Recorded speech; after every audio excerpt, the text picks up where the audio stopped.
सबसे पहला सवाल पूछा गया है भीमराव माफ कीजिए, श्रम विभाजन और जाति प्रथा के लेखक कौन हैं? 2020 का पूछा गया सवाल है।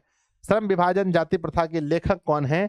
तो कहेंगे बच्चों भीमराव अंबेडकर। पहला का ऑप्शन ए सही हो जाएगा।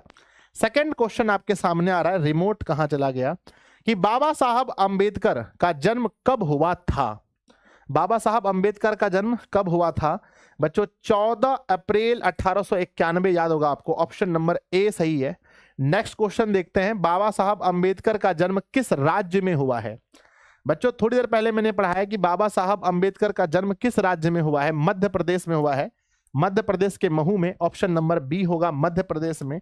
अगला सवाल है, श्रम विभाजन और जाति प्रथा गद्य की कौन सी विधा है? श्रम विभाजन और जाति प्रथा, सुनील कुमार जी, संजीव कुमार, विक्रम कुमार, श्रम विभाजन और जाति प्रथा क्या है? एक निबंध है, ऑप्शन सी। नेक्स्ट क्वेश्चन है विद्यार्थी जी कि भीमराव अंबेडकर के विख्यात भाषण एनिहिलेशन ऑफ कास्ट का हिंदी रूपांतरण किसने किया है? जस्ट मैंने पढ़ाया था कि बच्चों एनिहिलेशन ऑफ कास्ट का हिंदी रूपांतरण करने वाले कौन है? कौन है? कौन है? ललई सिंह यादव है, आपको याद होगा ललई सिंह यादव। नेक्स्ट है मेरे विद्यार्थी जी, नेक्स्ट है विद्यार्थी जी, संविधान, भारतीय संविधान का निर्माता किसे कहा जाता है? भारतीय संविधान का निर्माता किसे कहते हैं? भीमराव अंबेडकर जी को कहते हैं। नेक्स्ट है, श्रम विभाजन और जाति प्रथा पाठ बाबा साहब के किस भाषण से संपादित अंश है? यानी किस भाषण का संपादित अंश है? तो याद होगा आपको, द कास्ट इन इंडिया नहीं है ना, जेनेसिस एंड डेवलपमेंट नहीं है, एनिहिलेशन ऑफ कास्ट यही है बच्चों, option number C annihilation of caste. Next है बच्चों, भीमराव अंबेडकर के मुख्यतः प्रेरक व्यक्ति रहे हैं बुद्ध भगवान, ज्योतिना कबीर जी, ज्योतिबा फूले या सभी? तो बच्चों याद रखिएगा इनमें से सभी आंसर होगा, ऑप्शन नंबर डी। नेक्स्ट है बच्चों, आदर्श समाज स्वतंत्रता, समानता और भ्रातृत्व पर आधारित होगा, किसने कहा है? ऐसा कहने वाले कौन हैं? तो बच्चों ऐसा कहने वाले थे भीमराव अंबेडकर साहब। नेक्स्ट है बच्चों, आधुनिक सभ्य समाज श्रम विभाजन को आवश्यक क्यों मानता है? कार्य कुशलता के लिए, भाईचारे के लिए? नहीं सर। रूढ़िवादी के लिए? नहीं सर। कोई नहीं, नहीं सर, तो कार्य कुशलता के लिए।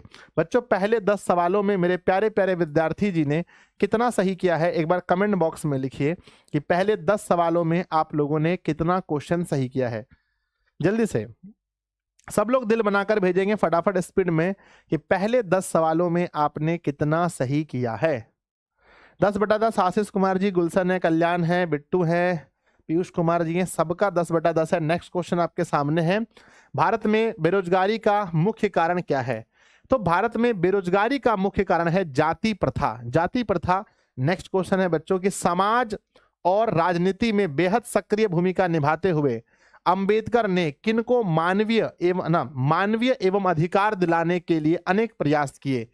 किसको अधिकार दिलाया? सिर्फ अछूतों को या स्त्रियों को या मजदूरों को या सभी को? जल्दी बताओ गुरुजी, सभी को दिलाया। नेक्स्ट क्वेश्चन है, संविधान निर्माता अंबेडकर के अनुसार आदर्श समाज किस पर आधारित होना चाहिए? स्वतंत्रता पर, समता पर या भ्रातृत्व पर या सभी पर? मैंने बताया था स्वतंत्रता भी हो, समानता भी हो और भाईचारा भी हो, सभी कुछ, ऑप्शन नंबर डी। नेक्स्ट है बच्चों, भीमराव अंबेडकर किस विडंबना की बात करते हैं?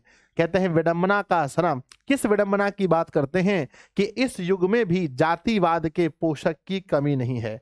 कौन सी विडंबना है? कि बच्चों इस युग में भी जातिवाद के पोषक की कमी नहीं है। 15 नंबर क्वेश्चन है ना, अंबेडकर के अनुसार भाईचारे का वास्तविक रूप है? अंबेडकर के अनुसार भाईचारे का वास्तविक रूप है शहद की तरह, दूध पानी की तरह, शक्कर और पानी की तरह, इनमें से कोई नहीं। तो मैंने बताया था दूध और पानी का मिश्रण, भाईचारे का मतलब है दूध पानी का मिश्रण।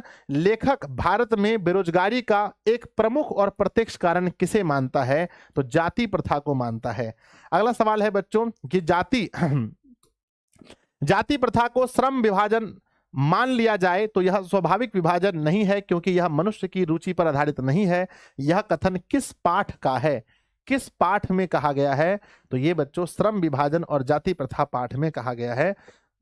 आगे है, जाति प्रथा पेशे को दोषपूर्ण पूर्व निर्धारित ही नहीं करती बल्कि मनुष्य को जीवन भर के लिए एक पेशे में बांध देती है। प्रस्तुत गद्यांश के लेखक कौन है? है ना, प्रस्तुत गद्यांश के रचनाकार कौन है? तो बच्चों भीमराव अंबेडकर साहब हैं। नेक्स्ट है बच्चों, यह विडंबना की बात है कि इस युग में भी जातिवाद के पोषक की कमी नहीं है, यह कथन किस पाठ का है? यह कथन किस पाठ का है? तो श्रम विभाजन जाति प्रथा पाठ का है। अगला बच्चों, जाति प्रथा का श्रम विभाजन मनुष्य की स्वेच्छा पर निर्भर नहीं रहता, मनुष्य की व्यक्तिगत भावना और व्यक्तिगत रुचि का इसमें कोई स्थान अथवा महत्व नहीं रहता, प्रस्तुत गद्यांश किस पाठ से है? तो श्रम विभाजन और जाति प्रथा पाठ से है। अगला क्वेश्चन है बच्चों, बुद्धा एंड हिज धम्मा के लेखक कौन है? मैंने बताया था बुद्धा एंड हिज धम्मा के लेखक हैं भीमराव अंबेडकर। अगला है बच्चों, हु आर शूद्रास किसकी रचना है? तो हु आर शूद्रास के लेखक हैं भीमराव अंबेडकर। अगला, भाईचारे का दूसरा नाम क्या है? भाईचारे का राजतंत्र नहीं, श्रम नहीं, सहयोग नहीं, भाईचारे का दूसरा नाम है लोकतंत्र। अगला क्वेश्चन है बच्चों, अंबेडकर ने किसको मानवीय अधिकार व सम्मान दिलाने के लिए प्रयास किया? सिर्फ अछूतों को, स्त्री को, मजदूर को, सभी को? सर दोबारा क्वेश्चन आ गया, सभी को। अगला है, किन के प्रोत्साहन पर अंबेडकर उच्चतर शिक्षा के लिए न्यूयॉर्क, लंदन गए थे, है ना, अमेरिका गए थे? किसके प्रोत्साहन राशि पर?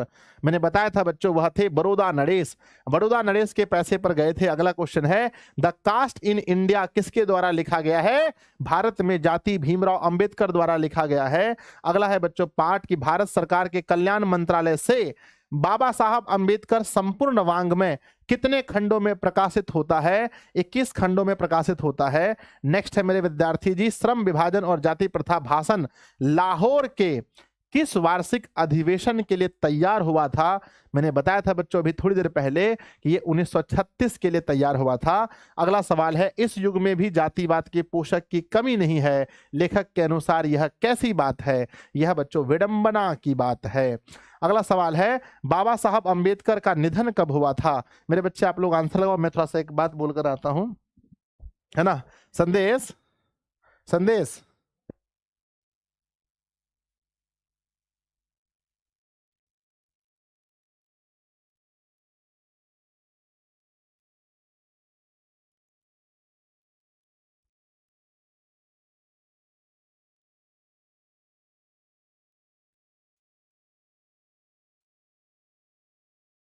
आइए बच्चों, सॉरी सॉरी, वो मैं बोलने गया था थोड़ा सा क्लास के लिए।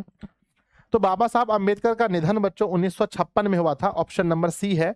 अब आप लोग बताइए कि 30 क्वेश्चन में आप लोगों ने कितना सही किया है? मुझे पूरा भरोसा है कि जिन्होंने भी बहुत अच्छे से क्लास किया होगा, जिन्होंने भी क्लास को पूरा मन से देखा है, अच्छे से देखा है ना, उनका बहुत सारा क्वेश्चन सही हुआ होगा। 30 में से 30 सही हुआ होगा। एक बार बताइए आप लोग कि कितना आप लोगों ने सही किया है।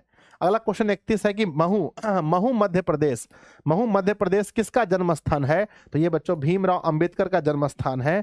नेक्स्ट है बच्चों, देयर मैकेनिज्म किसकी रचना है? देयर मैकेनिज्म भीमराव अंबेडकर की रचना है। अगला सवाल है बच्चों कि विडंबना का अर्थ क्या होता है? विडंबना का अर्थ होता है उपहास, मतलब बच्चों बहुत ज्यादा उपहास होता है विडंबना का अर्थ, है ना। भारत में जाति प्रथा का मुख्य कारण क्या है? क्वेश्चन उल्टा है बच्चों, क्वेश्चन ये होना चाहिए, है ना, जाति प्रथा किसका कारण है, किसका मुख्य कारण है? जाति प्रथा किसका मुख्य कारण है? ऑप्शन ए बेरोजगारी का, गरीबी का, उद्योग धंधे की कमी का, या अमीरी का? तो बच्चों जाति प्रथा जो कारण है वो बेरोजगारी है ना। जाति प्रथा किसका मुख्य कारण है? तो बच्चों बेरोजगारी का मुख्य कारण जाति प्रथा ही है। नेक्स्ट है मानव मुक्ति का पुरोधा, मानव को मुक्ति दिलाने वाले, मानव को मुक्ति दिलाने वाले कौन है? भीमराव अंबेडकर साहब, सी नंबर है। जाति प्रथा स्वाभाविक विभाजन नहीं है, क्यों? ये स्वाभाविक विभाजन नहीं है क्योंकि भेदभाव के कारण नहीं सर, शोषण के कारण नहीं सर, गरीबी के कारण नहीं सर। जाति प्रथा स्वाभाविक विभाजन नहीं है क्योंकि यह रुचि पर आधारित नहीं है बच्चों। नेक्स्ट हमारा क्वेश्चन है, खत्म हो गया है ना। तो टोटल बच्चों 36 सवाल हैं इस चैप्टर में जो आपको पढ़ना है, और फिर आपको इसका टेस्ट भी लगाना है।